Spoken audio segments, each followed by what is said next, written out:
Why are you laughing about it? Did you laugh about it? No. It wasn't funny to you? Why would it be funny to you? It's not funny.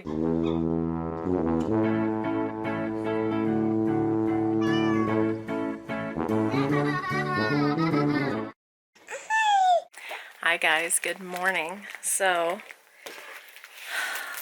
last night I went to sleep.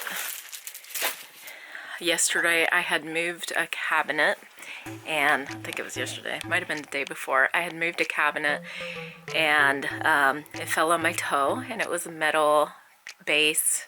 I'll show you right now. There's Rafael. We're watching a show, and I have a story about the show here in a minute. But see how it has a metal base? And Rafael helped me bring it up the stairs. Okay? Okay, so he helped me bring it up the stairs, and in order to, like, not mash him, I mashed my toe instead, because he was helping me, and I didn't want to, like, push it on him, so I let it fall on me. Okay. Are you okay, Mama? No, I'm not, but I will be. So. Your toenail is about to fall off, isn't it? It will fall off, yes. See, there's, like, it's completely bruised up, and this really hurts right here. I didn't see this, but I felt it yesterday. It felt like my toenail was trying to come through this area right here. And my toenail is cracked in half, and it cracked the toenail polish right off of it. Don't touch And your toe. oh yeah, it is so sore. Last night I hit it a bunch while I was sleeping, and I cried in my sleep. I cried like this. And I was half asleep, but I know that I cried like that because I was annoying myself. And I remember crying like that. I don't know if tears were coming out, but I was very much whining. It hurt really bad. And it happened like 2 or 3 times in my sleep, and I know I went to sleep going, Mama, So, why did you... it hurts. Huh. Why did you hurt? Why are you laughing about it? People often ask me why I laugh at really bad situations, and it is called a coping mechanism. What? Look at all this hair I got on me. I got a bunch of hair too. I know you do, but yours is attached and it's beautiful. Look at this. What happened here? I fell on the concrete. Did you laugh about it? No. It wasn't funny to you? Why would it be funny to you? It's not funny, but sometimes you have to laugh at stuff because you can't do nothing about bad situations. Laugh at it? I can't do nothing about this toenail. I don't want it to fall off because that hurts too. Ooh, I just hate it. Why don't you go to your surgeon? A surgeon? I did ask a podiatrist because we know one online. Randomly, no one online. So I was asking him about Hadar has fungus toes, right? So I was asking him, how do we get rid of fungus toes? And he said, oh, amputate. And I was like, yeah, but if you amputate, yeah, that's permanent. But the nail bed would get really, really soft and just stay soft because your nail doesn't grow back when you amputate. And he said, oh, I meant amputate the leg. Okay, this guy is really funny. Anyway, Please I don't said, amputate your leg, Mama. no, not yet. I talked to him the other day, so 2 days later, and I said, you know what? I feel like our conversation caused my foot injury, my toenail injury, because, yeah. Speaking of that, what is it called when things like that happen? I'll let you know in a minute when I remember. I keep forgetting the word. I never remember this word, but it has happened in my life over and over and over again. Now, there has to be something that just happened to me, and to me, it's God, okay? To you, it might be like the universe or whatever you want to call it, or it's like a big coincidence, and it starts with an S, and I forget the name. Hey. Go ask Daddy what a big coincidence is that starts with an S. He'll remember because I say it all the time, but I forget the name of it. And I'm like, what is it called? Yeah, it's that. Okay, so last night I go to sleep and I'm like, let me just watch this, because I started watching it like 5 minutes in, but the girl kind of annoys me. Although I love her. She's one of my favorite actresses. I believe it's Amy Adams. But she annoys me in this movie a little bit. Just how she kind of acts in the movie. But she's portraying a character, so. Synchronicity! Thank you, Hadar! Synchronicity. Okay, so I said, let me just watch this. So I watch it, and I don't really remember this from when I was a kid watching her, Julia Child. It's about a girl who writes a blog and cooks every day of the year, all of her recipes within a year, from her book, Mastering the Art of French Cuisine or something like that. She wanted to call it French Cooking for Americans or something like that, Julia Child.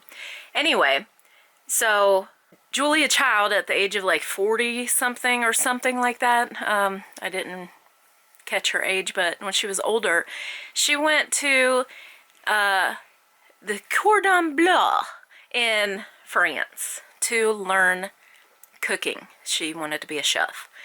So she really worked hard, and that's what she became. She became a chef, and then she wanted to teach people how to cook. And that was her thing, and she always had a good attitude about it and didn't care if she made a mistake, kind of like a happy little clouds type of person, right? So I'm watching it, yeah. And then a show comes on, Nick Lachey, Perfect Match, right? And I'm like, okay, I'll watch it, because we watch The Circle. It's a stupid little show that me and the kids watch because it's a stupid little show. It's brain dead entertainment. You can just watch it. You don't have to watch every single minute of it. You could just watch it. It's brain dead. Okay. It's like tune out, half asleep, TV watching. So I'm like, okay. I get up this morning. I'm like, okay, coming into the living room. I'll watch a little show before I start work because I'm still a little tired, because I always wake up tired.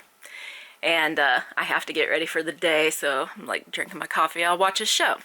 So I have this, where's my thing? Okay, I have this remote control.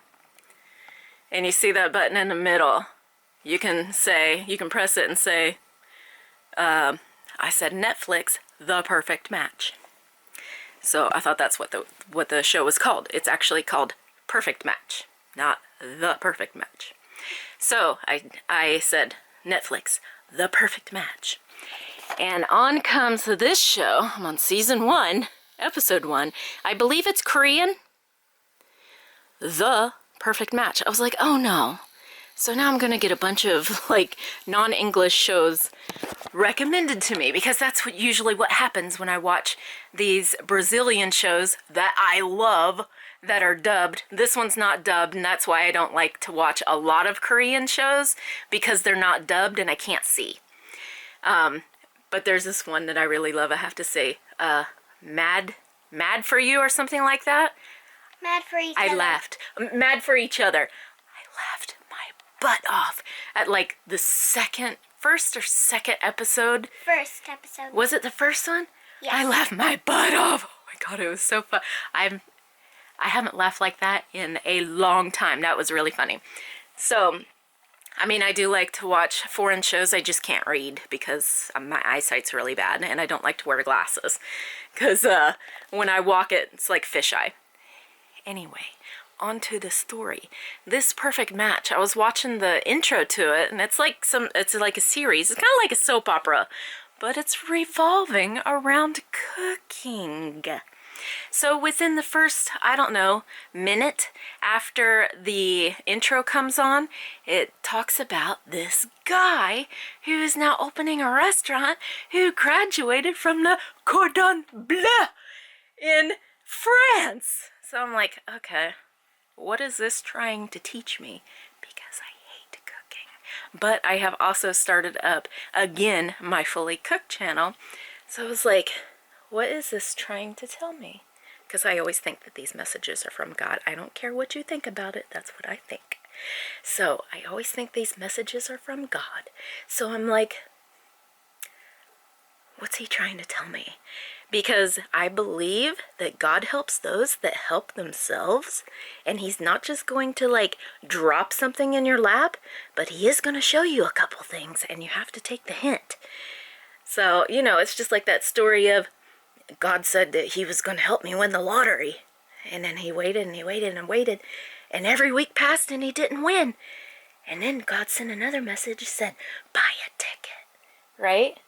You can't win if you don't buy a ticket. So God helps those that help themselves. I believe that. When I grow up, I'm going to try and win the lottery. Then I'm going to buy you a chocolate cake with donuts on top. That's what she said. Maybe we can make that. We don't have to actually win the lottery to do that. But how do we make donuts? You know what? Where is that place? I think it's near Daytona.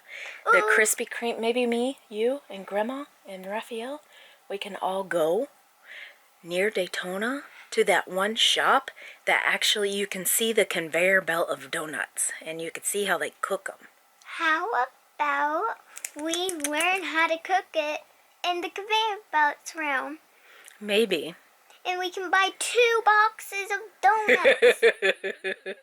Maybe we can get inspired on how to cook. Sweet. And maybe we can inspire other people who hate to cook, like me. You know, I probably hate to cook just because I don't like to stand up because I have POTS. But I can move a stool around and sit in the kitchen, right? Yeah. So I don't have to stand the whole time.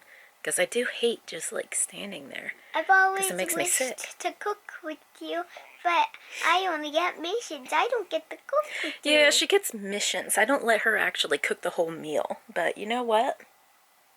What? There is no reason why I can't teach you to cook because you're 6 already. I mean, my brother was cooking at 7. Full-on meals. Whoa. Is that because my mother hates to cook? I don't know. If she hates to cook, you wouldn't know it because her food is very delicious, right? Yeah. Yeah, Thanksgiving. Especially my favorites there. You may think it's the pies. I was thinking the pies. What do you think? My favorite is the stuffing. Ooh, it's my we all love favorite stuffing, Thanksgiving food. Ooh. You aren't subscribed yet? Please subscribe and like. Comment and share FoolyLiving. This is so cute. Fish today, right? We're going to equip the fish tank today. Bubbles. It's beautiful. How'd you get it to move? It's the air bubbles. The air's blowing through it.